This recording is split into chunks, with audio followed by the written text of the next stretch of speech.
everyone, the tyranny of product management. I'm usually a very comfortable public speaker, but the prospect of doing this talk frankly terrifies me. And the reason is I've got a room full of really capable product managers, many of which I've had the privilege to firsthand work with them and see how good they are. And there'll be a room full of earnest people that I haven't met as well. And my job is to come along and critique your profession and not do it gently. And I've been toying about whether or not I can, or is a good idea to do that without coming across as an asshole. And I've concluded that possibly I won't be able to do that, so I'm just going to lean in. So I'm going to share a little bit about my strategy of how I want to provoke this topic. I've only got 30 minutes, and that's not a large amount of time to traverse this topic. And there are some things I'm going to put out there that I do believe are generally true about our profession. And then there's going to be some things I throw out there as well, which I'm playing devil's advocate for.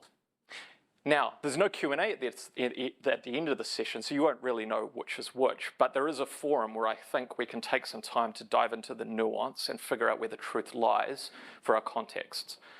And one of those places is the Slack group for Product Aotearoa. There is a Slack channel, which is called Conference 2023, and I've just posted to start a thread. It reads, in a few minutes, I'm going to take the stage to talk about the tyranny of product management and tell a room full of product managers that they should get over themselves. This thread is for popcorn, rotten tomatoes, and hot takes, bring it. So I will not feel offended at all if you use your phone to start some discussions in this thread to give ringing endorsements for things that I say or stinging criticisms. So let's just get into it. So this was product management in 2021. It was the good life. It really felt like peak SaaS and peak product management. And the reason that I think that is that there were plenty of very credible local tech companies that were struggling to find product managers. They were falling over themselves to find talent. There were companies that had gone months without being able to fill the head of product role. There was just a Swiss cheese of roles that were open. In fact, the moment of realization where I thought that this is red hot is when a VC gave me a call, one that Tokes might know a little bit about, and they were trying to help their portfolio companies with getting compensation for product management right.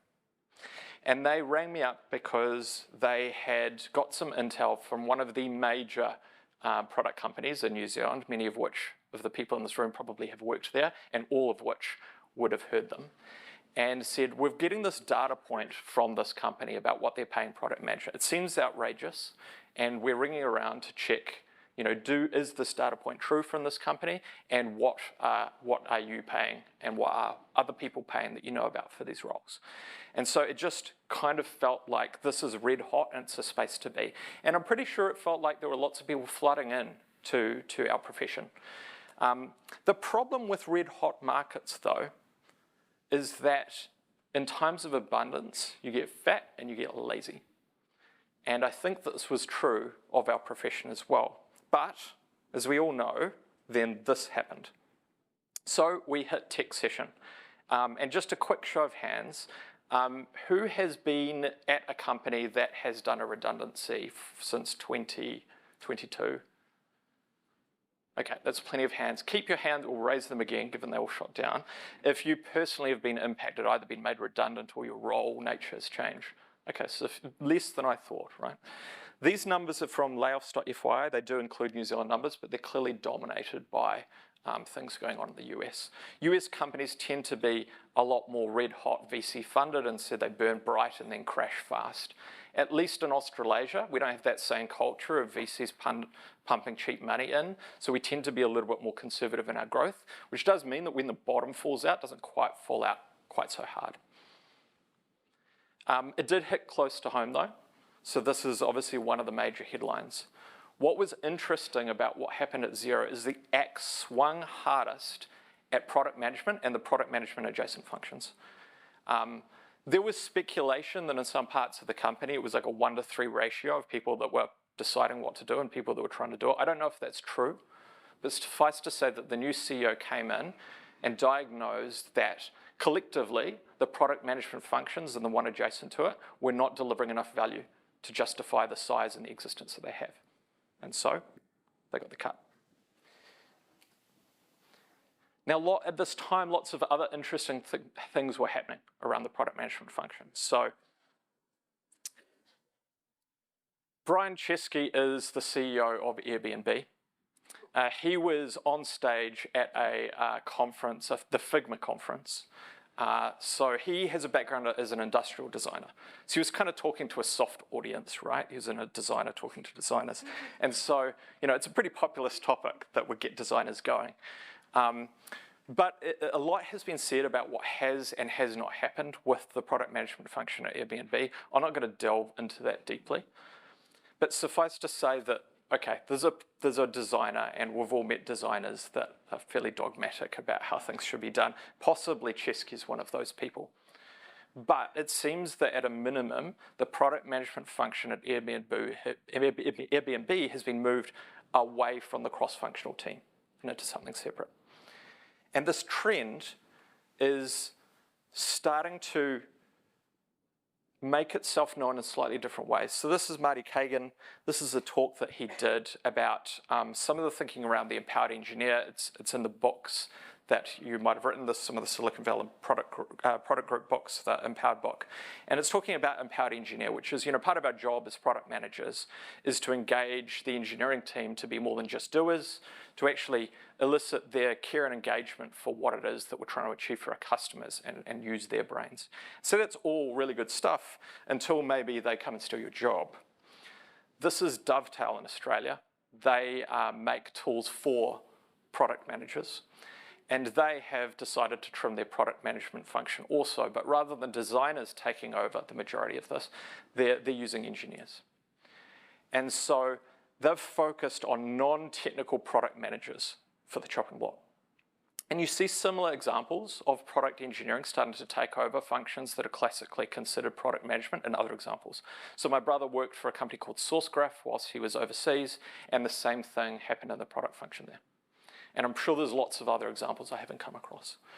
There is a quote in this article which is quite interesting, and it segues nicely into my next slide. It says, at their best, product managers are known in the industry as mini CEOs who coordinate engineers and designers to ensure that they're working together on projects that customers want.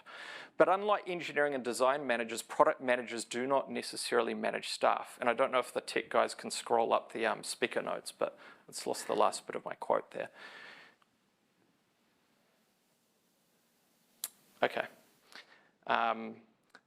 So do not necessarily actually manage staff. That can lead to product managers with scant technical experience being seen as unproductive.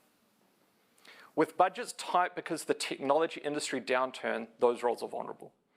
One former Atlassian product manager said that he'd been seen as a blocker within his team before realizing that the nature of his role was to facilitate others' ideas. Which is a good segue to this. Claire is the CPO at Color, which is a US-based health tech company. She was formerly a product manager at Optimizely. And thanks to Jade, who put me onto this thread, Claire's thread here was sharing her observations about the dynamics of product managers in situations where you've got a founder who's been involved in product, and when they decide to bring in a CPO or head of. Specifically, she's saying that often the most important problem to be solved is actually delivery. But she's observed product owners, or chief product officers, sorry, with a particularly opinionated view about where they can and should add value. And that puts them at odds with the co-founder. And there's one quote from her Twitter thread that I think was particularly apt. It says, care for your craft, but don't make craftsmanship all that you care about. Have a vision, but get your hands dirty and go out and ship something. And here's my thesis about the tyranny of product management. We've convinced ourselves that our profession has inherent value that exists in the function regardless of the context that we're in.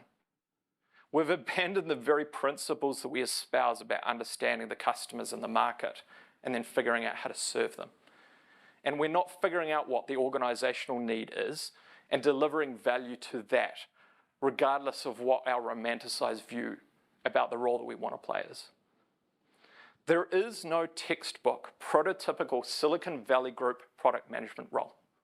It doesn't exist. It certainly doesn't exist in the vast majority of New Zealand companies. Being dogmatic about what a product manager should and shouldn't do doesn't make you a craftsperson. It makes it more likely that other functions are going to come in and they're going to fill the voids that you should be filling as a product manager. I emphasize that I don't think that this role exists in New Zealand companies for the same reason I think Tokes mentioned in his strategy talk. Most New Zealand companies are relatively small, and the reality is that there's going to be around you a whole lot of misshapen, half-matured functions that are supporting you, and that's going to change what the role that you need to do is. So when everyone enters product management, they've come from some other background. No one is born a product manager. And so where you've come from and the history that you have influences the areas that you have greater strength or affinity for. Now, this shape is not meant to be a completely complete set of the competencies that a product manager has, but it's meant to illustrate that you need to figure out how to grow yourself into being a chameleon, how to get exposure to all the functions that will be adjacent to you that you're working with to figure out how you can add value in the areas where the organization might need you to in any given context. If you don't do that, it's much more likely that some other function is going to go and fill that hole that leaves you as a product manager vulnerable in terms of where the value is for the organization. We can't assume that all of the value in any given organization is going to be unlocked by solely focusing on this area of customers and validation. And so let's dive into exactly what I mean by that. So it seems trendy to point out that product management is not the same as project management, and that organizations that think that product managers should be really into delivery just don't get it. But actually, quite often, delivery dysfunction is actually the problem that needs to be solved. At a minimum, it's my view that a PM should make sure they're not causing delivery dysfunction through how they're interacting with the team. But I think more than that, they need to be able to recognize when there is delivery dysfunction so they can intervene or ask for help to make interventions and get assistance from product engineering and other parts of the organization that can help. I think it would be even more helpful if a product manager can actually make some of those those interventions themselves based on their experience in building software and working with software teams. So the PM function still exists, at least in SaaS companies. They still exist in a software development context. And so a minimum competency, in my view, for a product manager is understanding the software delivery process, how it works, how teams and healthy teams look, and how it should operate. But I think it seems trendy that we defocus this. Very related to this is code-based health. Too often, I've seen code bases that have reached a state and they're burdened by levels of technical debt that make it difficult or impossible to execute your company strategy. Now, unfortunately, technical debt is a topic where there's a lot of low-quality discourse about it, and I'd have to say, and I'm going to put this at the feet not necessarily of product managers, I think actually the product engineering function has got a lot of burden to bear for the reason that there's that low discourse. If you're really fortunate, you're going to have a good, mature product development function that understands where the technical risks are, where the skeletons are in the code base, can think about prioritizing how to attack those risks and can articulate it. But more often than not, I've found that that's very difficult. Teams find that very difficult to do well. Now, if you don't have that, it's going to be up to you as a product manager to start understanding the nature of the environment that you're in around your code base health. And so you're going to have to understand, for example, what technical roadmap investments might be required for you to execute your product roadmap. You're going to need to understand what might be slowing your engineering teams because of the technical debt and what the payback might be for improving that situation. You need to understand the current state of the customer's experience because of some of those challenges, if it's impacting your SLIs. And I think that'll make you a lot more flexible product manager and able to fill a bit more of the gaps that you might have been left by the product engineering function that isn't on top of those things or as conversant with those as they could be. At a minimum, it'll help them articulate that and get the prioritization right. This isn't a talk about strategy, but I echo everything that Toke said before in this session before about strategy. It's not uncommon that there is a glass ceiling for product teams because of weakness in strategy, either product strategy or company strategy or both. It's not okay to use that as an excuse or be a victim of it. You need to lean into that problem. And at a minimum, you need to be able to articulate, create coherent product strategy and articulate it to your team. And even more so, grow the ability to help executive teams refine and improve their strategy. I guess I've been either blessed or cursed by being around executive tables when they're trying to do strategy. And what might even be more difficult than doing strategy itself is trying to get people around the executive team to align properly on what it is. And that seems very difficult for organizations to do or do well, and it takes sometimes multiple iterations for them to get it right. If you can help that team get to that place faster, you're going to have that glass ceiling lifted, you're going to be able to be more impactful with your own product strategy and your choices of your roadmap to move the needles that the company needs you to move. I also find that the good strategy, bad strategy framework is useful. So I endorse Toke's suggestion in that regard, but I'm not going to dig into strategy because I don't have time, other than I think this is another thing that product managers need to have a radar for so they can detect when this is a problem and a weakness and when it needs to be addressed. Messaging and product marketing. Okay, so if you're really fortunate, you're going to be supported by a great product marketing team that operates a full product management lifecycle and not just the launch and be done habit. But of all of the things that I've seen as gaps and dysfunctions in organizations, especially around New Zealand, this is one of them. And it might be just because good product marketers are really hard to come by, and so there's not enough of them to be shared around. And so just like the meme suggests, the constraint may be that hypothetically you are building the right things, and they are exactly the right things that should go to the customer, but they're not getting to the people that they need to get to because that last mile of the product and adoption marketing is not there. If you are a good product manager, the problem and solution validation work that you should have done should form the basis for what the product marketing team needs to message. And so I'd implore you to, at a minimum, try to make their jobs easy. If your product management methodology is designed this way, and I would suggest it's a great feature to have in your product management methodology, you might have even some kind of initiation document or hypothesis document that right up front, before you built anything, before you started validation, captured the hypothesis, the customer problem, the reason that your solution will be superior to the current alternatives. That document should be gold. And it should allow you to form the basis of really healthy and helpful conversations with the product management function. But over and above that, it might be that the thing that you have to do is spend a decent chunk of your time working with the product management function to get the right messages to the right people at the right times. And yep, that unfortunately forms part of your job if that is what the organization requires of you. Process cults. So, like any tool, a tool can be used effectively or poorly. And it seems like prioritization frameworks are product managers' kryptonite in this respect.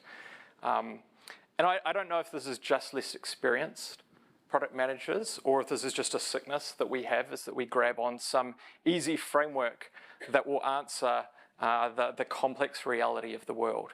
But I want to, in particular, zoom in on a couple of really painful examples I seem to see repeating. One of them is a prioritization framework is supposed to help you think about the relative value of different investments and provide you a mechanism to articulate with stakeholders, what it is why something is valuable, and come to terms and have a framework for if they have different assumptions, narrowing down on exactly which assumptions you differ on to have a healthy conversation.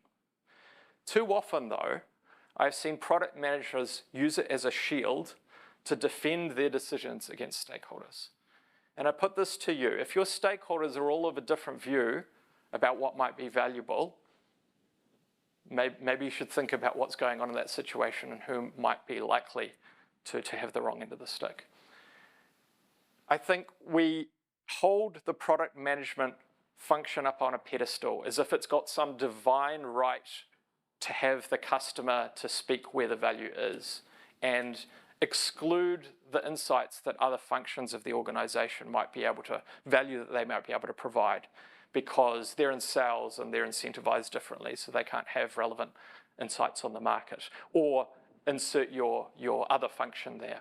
And I think we just need to dial down our ego as a profession, because in many organizations, you're going to have to piece these things together and collaboratively with your stakeholders. The second grating dysfunction that I've seen around prioritization frameworks is the apples versus oranges comparison. So if you've got a product strategy that you've selected a couple of different strategic outcomes or metrics that you're trying to move, do not use a product prioritization framework to essentially salami tactic. I'm going to do one of these and one of these and one of these, and you spread yourself too thinly against the strategies that you're trying to move the dial on. Pick the strategies that you really need to move the dial on, given the capacity, and then use your prioritization framework if it helps you to pick the things that are most likely to move that dial. Don't spread yourself thin. It's a little bit soapboxy, so apologize for that, but I had to really get that in because it's too often something that I see a dysfunction for. More generally, I do believe we need to be wary of product management becoming having the fate that Agile got, in terms of you get this gravy train, almost product management industrial complex of telling people how to product manage.